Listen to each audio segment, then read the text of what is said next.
जय श्री जगन्नाथ। काली श्रावण मासर प्रथम सोमवार। आपण महादेवों मंदिर जिबा पूर्वरु गोटे कथा आपण जानी रखिबा दरकार। महादेवों प्रसाद आपण केउ परिस्थिति रे पाइबे एवं केउ परिस्थिति रे पाइबे नाही। एठी नाही कथाटी शुणिकी आपन को टिके आश्चर्य लागि पारे कि महादेवों प्रसाद न पाइबा पाई केमिति जणे कहि परिबो।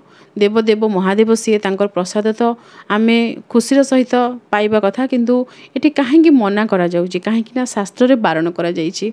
शास्त्र स्वयं हेउचंती ईश्वरंकर मुख निसृत बाणी, तेणु आपन को बारण करा जाउची, किंतु ताहार स्थिति रहिची केउ स्थिति रे केउ कारणरू महादेवों प्रसाद को वर्जन करा जाय थाए एवं सही प्रसाद क्यों स्थान रे क्यों कारणरू आपण ग्रहण मध्य करि परिबे से विषय रे शास्त्र रे कोन लेखा जाइछि से विषय रे आमे आपण को प्रमाण सहित आज कहिबो। गीता प्रेस गोरखपुर प्रकाश पाउथिबा अष्टादश पुराण मध्य रे रहिछि शिव पुराण एवं संक्षिप्त शिव पुराण आम पाखरे रही अछि। उक्त पुराणरू आमे आपण को प्रमाण देइछु। विद्वेश्वर संहिता रे वर्णना करा जाइछि महादेवंकर प्रसाद विषय रे जो प्रसंग रहिछि पार्थिव पूजा की महिमा, अर्थात जो माटी रे लिंग तैयारी करी पूजा करूचे तार महिमा विषय एवं शिव नैवेद्य भक्षण के विषय में निर्णय, अर्थात महादेवंकर जो नैवेद्य से नैवेद्य को आमे ग्रहण करिबा कि नाही से विषय किछि निर्णय निया जाइछि। तथा बिल्व का महात्म्य, बेल गछर महात्म्य एही प्रसंग रे महादेवंकर नैवेद्य विषय कहा जाइछि। शास्त्रर प्रमाण विषय आमे आपन को कहि देइछु। जदि आपन को प्रमाण दरकार आपन निजे मध्य गीता प्रेस रो एही पुराण को आनी पढ़ी पारिबे। एठी कोन वर्णना करा जाइछि से सब आमे आपन को ओडिया रे कहिबो, जहा किछि हिंदी रे लेखा अछि एवं संस्कृत रे श्लोक रहिछि। समस्ते संस्कृत एवं हिंदी बुझी पारिबे नाही, तेनु आमे ताकू ओडिया रे आपन को सामने रे रखिबो। महादेवंकर प्रसाद विषय एठी जहाँ किछि वर्णना करा जाइछि सेथि मध्यरु सबुठारु जरूरी एवं गुरुत्वपूर्ण कथा जहाँ हमको लागिला सेई कथा सब आमे आपन को प्रथमे कहिबो। प्रथम कथा जे कोनोसी व्यक्ति महादेवंक मंत्र रे दीक्षित से व्यक्ति महादेवंकर प्रसाद प्रत्येक स्थान रे खाई परिबे। जे कोनोसी लिंग होइथांतु ना काहेकि महादेवंकर विग्रह होइथांतु ना काहेकि कौनसी परिस्थिति रे मध्य महादेवंक प्रसाद से खाइबे, सेथिरे कौनसी प्रकारर भूल तांको लागिबो नाही। एठी आमे जेउ माने महादेवंक मंत्र रे दीक्षित तांको विषय कहिलु, किंतु जेउ माने महादेवंक मंत्र रे दीक्षित नुहंती किंतु महादेवंक मानंती, जेमिति कि आमे निजे आमे भगवान श्रीहरिंक मंत्र रे दीक्षित। भगवान श्रीहरि विष्णु आमर हेउचंती इष्ट, किंतु आमे महादेवंक मध्य सेतिकी भल पाउ, सेतिकी मानु। प्रभु को मध्य आमे आम घरे विराजमान करिछु। महादेवंक प्रसाद पाई मध्य आमे सब बेले इच्छुक कि महादेवंक प्रसाद टिके आमको मिल जाऊ। तो आम पाई किछि तो नियम रहिछि शास्त्र रे ना, ता माने कोन आमे आ प्रसाद पाई परिबु नाही? निश्चय पाई परिबु।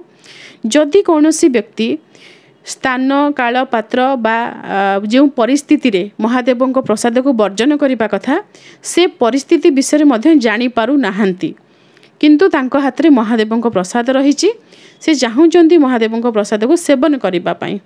से समय जदि सुविधा अछि आपणक पाखरे श्री शालग्रामंकर चरणामृत रहिछि, से चरणामृत को आपण महादेवंक प्रसाद रे जदि मिश्रण करिदेबे, महादेवंकर प्रसाद सहित श्री शालग्रामंकर चरणामृत, चरण युक्त अमृत चरणामृत, महादेवंकर स्नान जल सहित श्री शालग्रामंकर स्नान जल, यह सीधा सड़क भाव में आम बुझा कथा।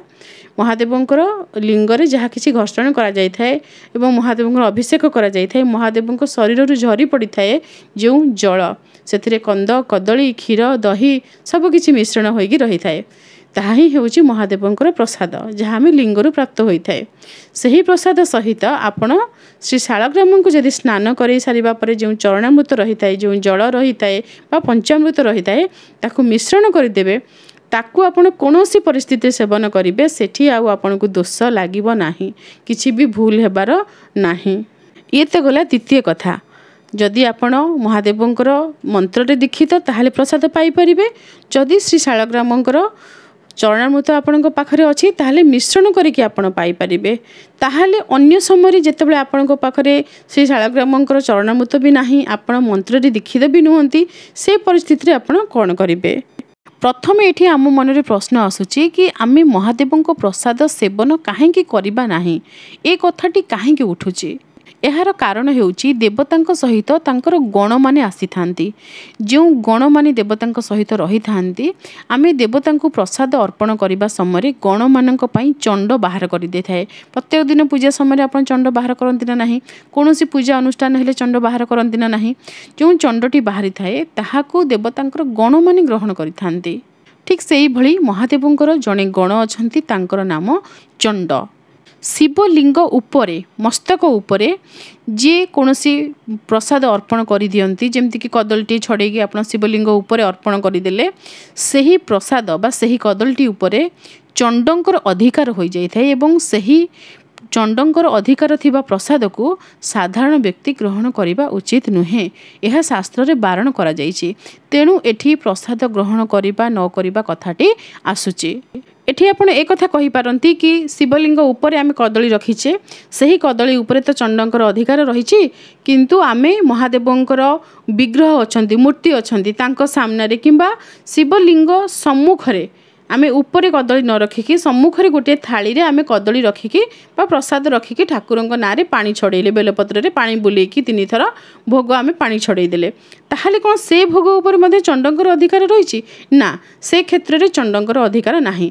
आमे विग्रह बा मूर्ति पूजा करिकी प्रसाद सेवन करि परिबा एवं आमे महादेवंक सामने रे लिंग रूप रे थिले मध्ये आमे शिवलिंगक सम्मुखरे गोटे थाली रे आमे प्रसाद ठाकुरंक अर्पण करिकी ताकू मध्ये आमे सेवन करि परिबा सेथिरे चंडंकर अधिकार न थाए। एठी आम मन को आउ गोटे प्रश्न भी आसीबो कि दुनिया रे जेते सब शिवलिंग अछंती जेते स्थान रे शिवलिंग पूजा पाउचंती द्वादश ज्योतिर्लिंग कहंतु किंबा आपण को घर पाखरे आपण जो स्वयंभू लिंग को दर्शन करूचंती सबु जगह रे कोन आमे जो नैवेद्य कदली लिंग ऊपर अर्पण करूचे ताहा सबु किछि चंडंकर अधिकार ना ताहा नुहे।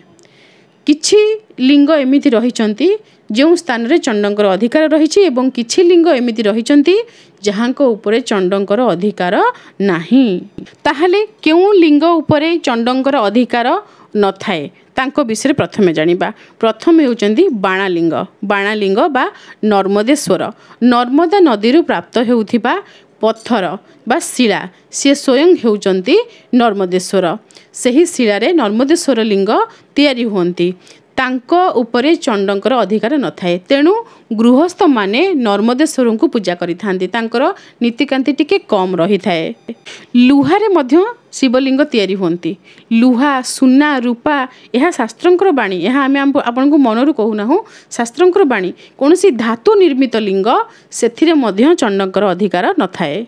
ईश्वरंक साधना रे लिप्त थिबा कोनसी व्यक्ति जदि साधना तांकर सफल होईची से जने सिद्ध साधक सी जदि कोनसी मंदिर रे शिवलिंग स्थापना करूचंती बा मंदिर निर्माण करूचंती से लिंग उपरे मध्य चंडंकर अधिकार न थाए।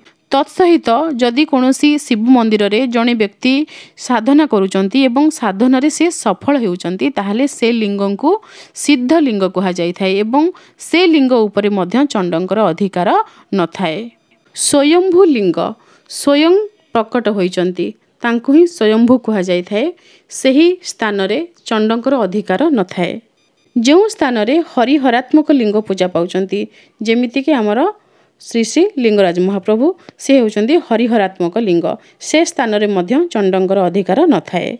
कोनोसी स्थान रु जदि आपण श्री शालग्राम को प्राप्त हेउचंती एवं उक्त स्थान रु आपण कोनोसी लिंग को मध्य प्राप्त हेले जेमिति कि आपण जानिचंदी नेपाल रो गंडकी नदी रु आमे श्री शालग्रामंकर शिला पाई थाउ तो सही स्थान रु सही आखपाख अंचल हेउ बा उक्त स्थान रु अति निकट रु आमे कोनोसी लिंग प्राप्त हेउचे से लिंग को मध्य आमे चंडंकर अधिकार अछि बोली कहिबा नाही।